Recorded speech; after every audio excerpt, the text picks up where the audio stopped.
Hi everyone, my name is Jenny, and today I'll be talking about Getting to Yes, Negotiating Agreements Without Giving In by Roger Fisher and William Ury.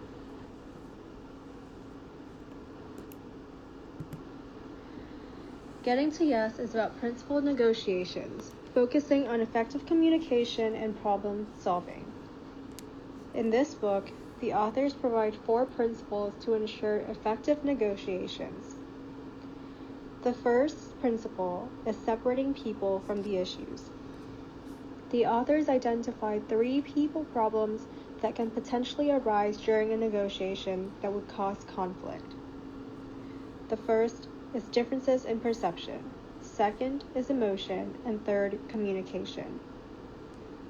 However, it's important that we depersonalize the issues at hand.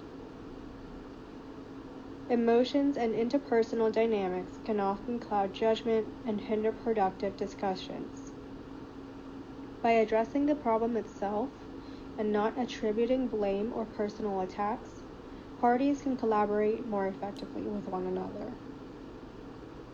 The second principle is to focus on interests, not positions. Fisher and Ury explained, your position is something that you decide upon. Your interests are what cause you to decide so. Understand that positions can change. Thus, it's more important for negotiators to remain adaptive rather than fixed. Instead of arguing your position and stubbornly defend it, seek out the interests and goals of others. Each party usually holds a number of different interests underlying their positions. Understanding what motivates the other party will allow for more effective solutions. The third principle is to brainstorm for mutual gain. The authors identified 4 obstacles to generating options for problem solving.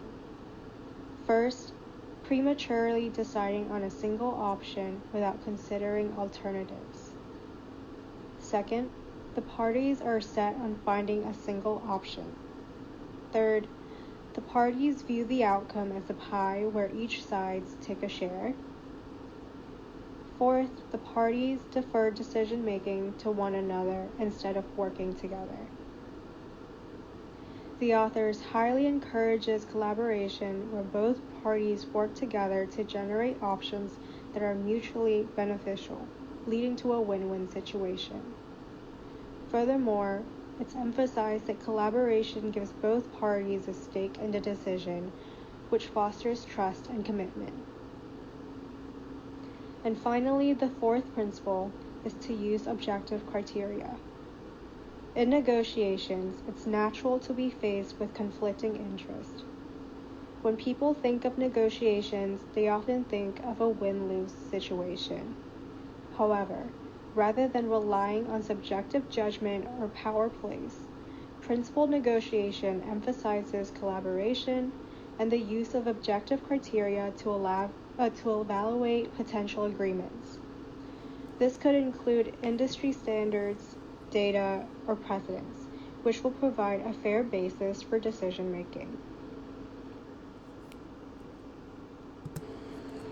After reading the book, here are my top takeaways.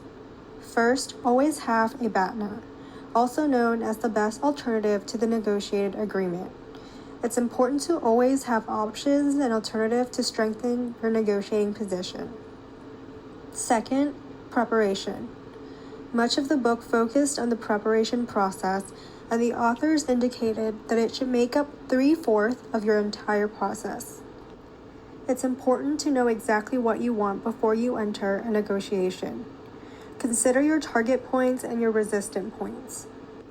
It's also equally important to do research and consider the interests of the other party, as well as their target points and resistant points. Thorough preparation will make for a tighter negotiation strategy. Next is the emphasis on shared goals. Negotiations aren't always about conflict. It's more often that both parties share common goals but have different perspectives. Rather than looking at the other side as your opponent, think of them as a partner, focusing on commonalities that can lead to collaboration and ideas for mutual gains. Finally, avoid weakening your position through communication weakeners. In negotiation, even simple words can give away pertinent information and weaken your position. It's important to avoid communication weakeners so that you don't subject yourself to a power play.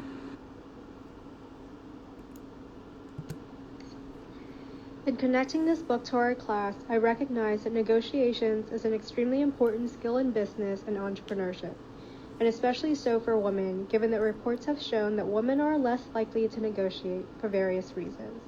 Whether it's because of the social cost or if you're like me and you're conflict avoidant, this book does a great job of reframing conflict, not as something that's inevitably negative, but rather as an opportunity for development.